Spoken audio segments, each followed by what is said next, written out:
Mr. Macey, you look like you were gearing up to respond. I was winding up there a little bit. There are two kind of stylized facts around this issue on either side. One is, I think Congressman Issa made this point, that it's absolutely nonsensical to think that a pharmaceutical company has the right to advertise on television a prescription medication, and a company can't make a similar solicitation for securities. And when you get off the airplane in Europe, you see that all the time.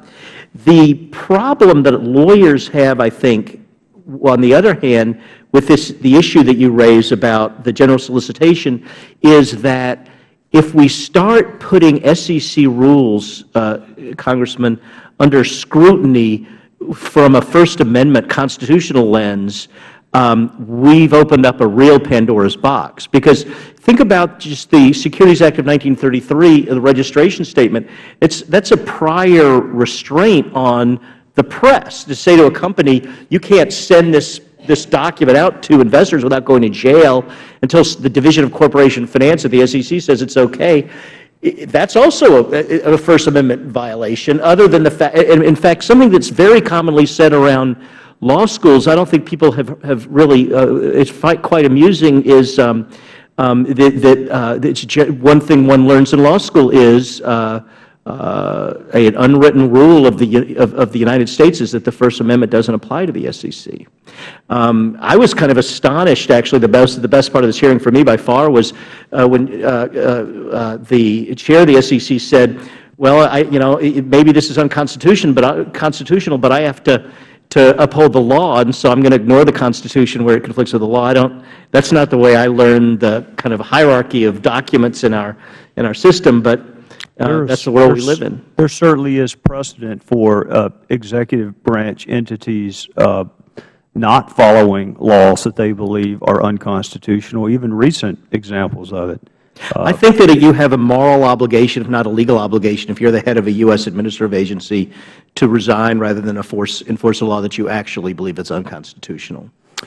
Let me move to one other area, and if I have any time left, I will yield to the Chairman, who is an expert in this area, and I clearly am not. I think it may have been you, Mr. Macey, or it may have been you, Dr. Ron, that commented on the perverse incentive to go after big fines because that's the way we judge success, and I tend to judge enforcement more by active prison sentences than I do the size of the fine. So, accepting that the SEC is not the United States Attorney's Office, are you satisfied with the level of criminal prosecutions for fraud, and if not, what can be done about it?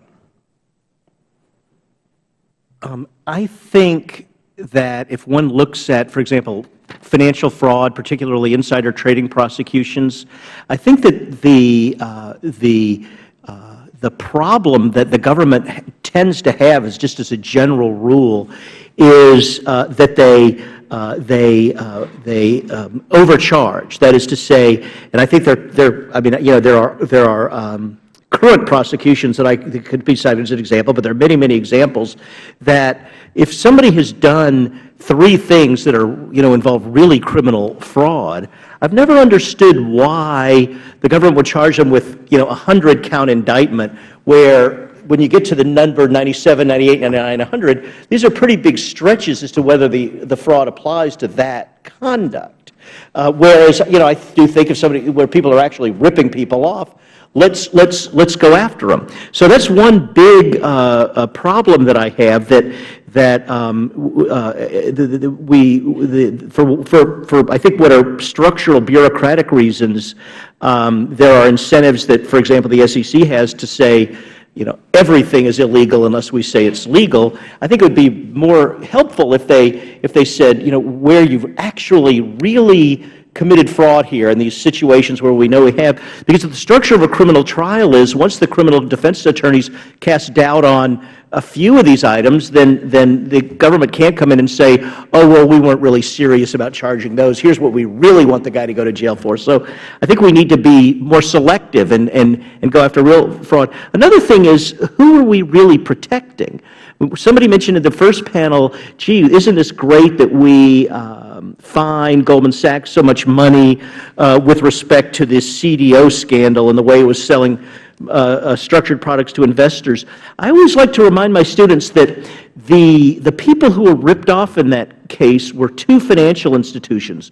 One of them was IKB, Deutsche Industrie Bank, a Dusseldorf, Germany headquartered bank, and the other was ABN AMRO, a giant financial institution in the Netherlands.